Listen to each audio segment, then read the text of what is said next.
সংসারের একটা কাজ করতে গেলে আরেকটা কাজের সাথে আরেকটা কাজ যেন জড়িয়ে আছে। আসসালামু আলাইকুম, আমার চ্যানেলে সবাইকে স্বাগত। ছোট বড় দেশ প্রবাস থেকে যে আপুরা ভাইয়ারা আঙ্কেল আন্টিরা ছোট ছোট সোনামণিরা আমার ভিডিওটি দেখছেন, তো আপনাদের জন্য রইল অন্তরের অন্তঃস্থল থেকে একগুচ্ছ লাল গোলাপের শুভেচ্ছা। শীতের সকালে আরেকটি ছোট্ট ব্লগ নিয়ে আপনাদের মাঝে হাজির হলাম। আমি মাস্টার আম্মু।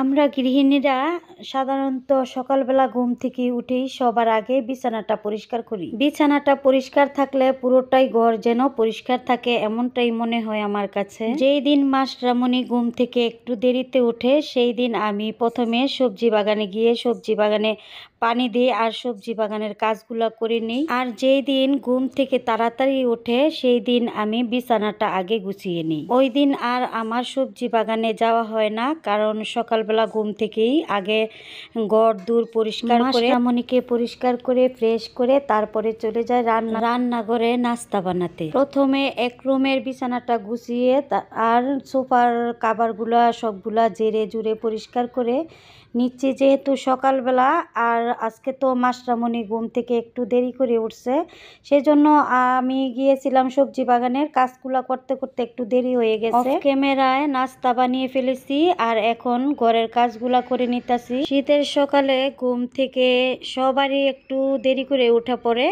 আমি কিন্তু সকাল সকাল ঘুম থেকে উঠে যাই, কারণ আমি যদি শুয়ে থাকি পুরোটা সংসারের কাজই যেমন একদম স্তব্ধ হয়ে থাকে। যেহেতু কাজের যে হেল্পিং হ্যান্ড খালা আছে, ওই খালা তো দেশের বাড়িতে চলে গেছে ছুটি নিয়ে, তো এখন তো আমার একা হাতে সব কাজগুলা করতে হয়, সেজন্য আরও বেশি সকালবেলা ঘুম থেকে উঠে আমি কাজে পড়ে লাগি। আমার কিন্তু এক রুমের মধ্যে 2 সেট সোফা আর 1 সিট সোফা আমি মুছে জেরে জুড়ে পরিষ্কার করে নিয়েছি।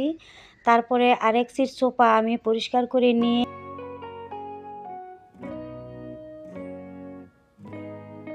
প্রথমে বিছানাটা গুছিয়ে তারপরে সোফাগুলো সবগুলো পরিষ্কার করে নিয়েছি। এখন পুরোটা ঘরটা আমি ঝাড়ু দিয়ে নিচ্ছি।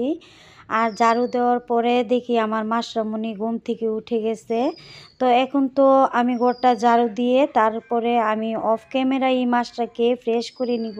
মাছটা যতক্ষণ ঘুমিয়ে থাকে ততক্ষণ পর্যন্ত আমার কিন্তু কাজের বেশটা এনার্জি থাকে। মাছটা ঘুম থেকে উঠে গেলে কাজে যেমন আমাকে ছাড়েই না, আর কাজ করতে অনেক কষ্ট হয়ে যায়। আমি কিন্তু আজকে আপনাদের সাথে রান্নাবান্না শেয়ার করব না। সকাল থেকে বিকেল পর্যন্ত ঘরের যে কাজবাজ আছে, রান্নাঘরের যে কাজ আছে, ওইগুলো আপনাদের সাথে একটু একটু করে শেয়ার করব। অবশ্যই আপনারা আমার পাশে থাকবেন আর ভিডিওটি দেখার শুরুতে প্রথমে একটি লাইক করে দিবেন, আর যদি ভালো লাগে অবশ্যই সাবস্ক্রাইব করে আমার পাশে থেকে বন্ধু হয়ে যাবেন। এবার কিন্তু ভিডিও দিতে আমার অনেক দেরি হয়েছে, কারণ আমার মনে হয় না আর ভিডিও দিলে ভালো হবে, আর আমার ভিডিও বানাতে এখন আর ইচ্ছে করে না, সেজন্য আমি আর ভিডিও দিতে চাচ্ছি না। আর আপুরা, আপনারা যদি আমার ভিডিও চান তাহলে অবশ্যই কমেন্টস করে জানিয়ে দিবেন। সংসারের সব কাজ করে মাছটাকে অনেক টেক কেয়ার করতে হয়, তারপরে ভিডিও বানাতে গেলে অনেকটাই আমার পেরেশানি পড়তে হয়, সেজন্য ভাবছি যে আর ভিডিও মনে হয় না দিলেই ভালো হবে। আর আমার দ্বারাতে মনে হয় এই ইউটিউবিং কাজটা আর সম্ভব হবে না। আপনাদের সাথে সব কথা শেয়ার করতে করতে এই পাশে আমার পুরোটা ঘর জেরে জুড়ে সব কিছু পরিষ্কার করে নিয়েছি। আমার যেহেতু গ্রামের বাড়ি, আর গ্রামের বাড়িতে তো অনেক গাছপালা, আর আমার বাড়িতে বিশেষ করে আরো বেশি গাছপালা। প্রতিদিন জরা পাতা পড়ে বাড়িটা একদম নষ্ট হয়ে থাকে, আর প্রতিদিন 2 বার করে বাড়িটা ঝাড়ু দিতে হয়। ঘর পরিষ্কার করার পরে বাহিরে দেখেন যে আমার কতটা অপরিষ্কার হয়ে আছে, বাহিরের পাশটা শুধু খালি জরা পাতা পড়ে। আর প্রতিটা দিন প্রতিটা সময়ই আমার এই কাজগুলা করতে হয়, যে পরিষ্কার করা। আর একদিন যদি পরিষ্কার না করি, প্রতিদিন 2 বার করতে হয় পরিষ্কার, আর একবার যদি পরিষ্কার না করি তাহলে তো একদম জঙ্গলের মতো হয়ে যায় বাড়ি। প্রতিটা গাছের গোড়ায় গোড়ায় জরা পাতা পড়ে আছে অনেকগুলা করে, আর এগুলা যদি থাকে তাহলে তো পানি দিলেও পানি লাগে না, যেমন একটা অপরিষ্কার মনে হয় নিজের কাছেও। প্রতিদিন ভিডিও বানাতে বানাতে এডিট করে তারপরে ইউটিউবে আপলোড দিতে দিতে একটা মনের একটা জোর আসছে আর অভ্যাস হয়ে গেছে। তো এখন তো মায়া লেগে গেছে, ইউটিউবিং ছেড়ে দিব বললেও ছাড়তে পারি না, কেন জানি আবার মনে হয় ভিডিও করি, আবার মনে হয় আপলোড দিই। আমার মাস্টারমণিকে যে এত আদর যত্ন ভালোবাসা দিয়ে একটু একটু আদর দিয়ে বড় করেছি, আমার চ্যানেলটা কিন্তু ওই রকমই ছোট চ্যানেলটাকে এতটাই পরিশ্রম করে আর একদম যত্ন করে কাজবাজ করে তারপরে আপনাদের সাথে শেয়ার করে আর একটু একটু করে চ্যানেলটা যে বড় করেছি, তো চ্যানেলটার প্রতি একদমই অনেকটাই মাস্টারমণির মতো মায় হয়ে গেছে। ঘর পরিষ্কার করে বাহিরের পাশটা পরিষ্কার করে তারপরে রান্নাঘরে আসলাম। এই তো রান্নাঘরের যে বাসনপত্র আছে এখন আমি ধুয়ে নিতেছি। এই প্লেটগুলা কিন্তু সাদা, তারপরে একটু যদি তরকারির দাগ টাগ থাকে তাহলে তো একদমই উঠতে চায় না। আর এ তো প্লেট বাটি মাজুনি আছে না, ওইটা দিয়ে ভিম সাবান দিয়ে একটু ভালো করে জোরে জোরে মেজে নিলে তারপরে দাগটা হালকাভাবে উঠে যায়। তারপরে আমি সব কিছু ধুয়ে নিয়েছি, ভিম সাবান দিয়ে ডলে ডলে ধুয়ে নিয়েছি, তারপরে পানি দিয়ে ভালো করে ধুয়ে পরিষ্কার করে নিতেছি। বাইরে যে গেটের জায়গাটা আছে, তো আগে তো গেট লাগানো ছিল না, এখন নতুন গেট লাগিয়েছি, তো সেজন্য গেট লাগিয়ে দিয়ে সব কাজ মাছটাকে বসায় রাখেই সব কাজ করে নিই। আর মাছটা যখনই বাইরে দৌড়াদৌড়ি করে গেট খোলা থাকে তখন তো বেশ একটা চিন্তার মনে হয়, কাজটা আর বেশি একটা দ্রুতভাবে করা যায় না, আর মাছটাকে বারে বারে করে আনতে হয়। একটা সংসার করতে গেলে কাজ কিন্তু অনেক অনেক বেশি, তো সব কাজ তো আর ভিডিওতে দেখানো সম্ভব নয়। এর যতটুকু পারি ভিডিওতে শেয়ার করি, এর মাঝে কিন্তু অনেক কাজ বাকি থেকে যায়, অফ ক্যামেরায় করে নেই। আমার এই বেসিংগুলো হয়েছে ঢালাইয়ের, সিমেন্টের ঢালাইয়ের বেসিং।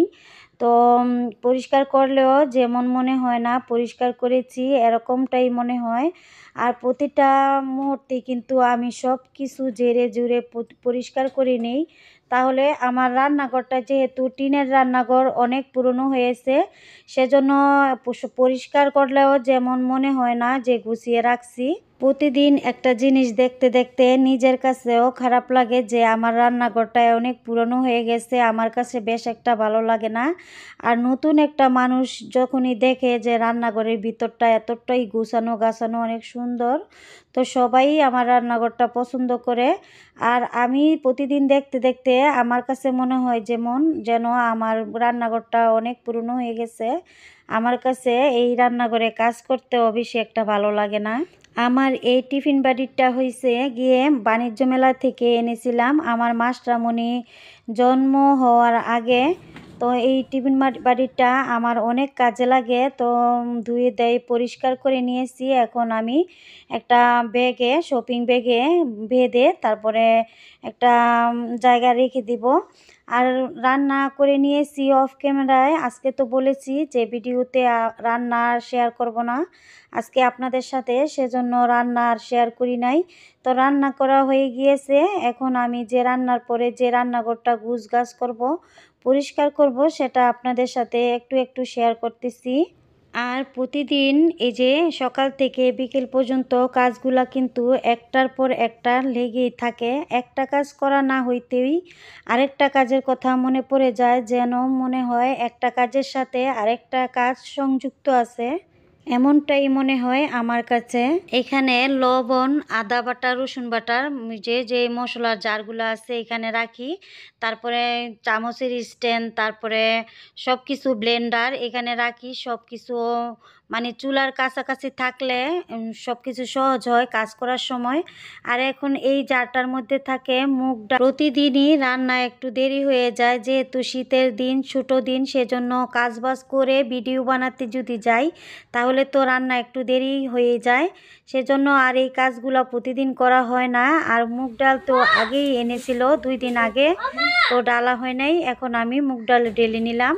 যেহেতু রান্নাটা আজকে আমার তাড়াতাড়ি হয়ে গিয়েছে, সেজন্য একটু তাড়াতাড়ি করে আমি রান্নাঘরের কাজটাও সেরে নিয়েছি। এইখানে আমি শিলে বেটে নিতেছি জয়ফল, জয়ত্রী, মশলা, বাদাম, তারপরে কাঁচামরিচ, এগুলা দিয়ে বিকেলের একটা নাস্তা বানাবো। চিকেন চাপ বানাবো। চিকেন চাপ বানাতে গেলে তো এই মশলাগুলো অবশ্যই লাগবে। আর আমার একটা চাট মশলাও আছে হাতে বানানো, ওই মশলাটাও আমি সাথে দিব। আর এই তো চিকেন চাপ বানানোর জন্য 4 পিস মুরগির পিস নিয়েছি। তারপর সব ধরনের মশলা আমি একে একে দিয়ে দিতেছি। আর এটা আমি ম্যারিনেট করে রাইখা দিব। তারপরে আমরা বিকেলবেলা মানে রাত্রের বেলা নাস্তাটা খাবো। রাত্রের বেলা এই নাস্তাটা বানাবো, তো রাত্রের বেলাই খাওয়া পড়বে। তো ওই সময় তো আর ভিডিওতে আপনাদের সাথে শেয়ার করব না, কারণ আমার রান্নাঘরে বেশ একটা রাত্রের বেলা লাইট জ্বালালেও আলো হয় না, আলোটা বেশ কম হয়। সেজন্য আর রাত্রে ওই ভিডিওটা আজকে আর করবো না আমি। তো হাতে সব ধরনের মশলা দিয়ে হাতে ভালো করে মেখে নিতেছি। হাতে মাখানোর পরে আমি রেস্টে 2 ঘন্টা এই ম্যারিনেট করা গোস্তটা রাইখা দিব।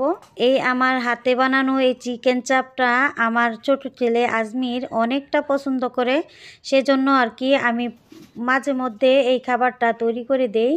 আর সব ধরনের মশলা দিয়ে তারপরে এখন দিয়ে দিলাম আমি ময়দা দিয়ে আরেকটু হাতে ভালো করে মেখে নিতেছি। তারপরে আমি ম্যারিনেট করে রাইখা দিব। তো আজকের মতো বিদায়।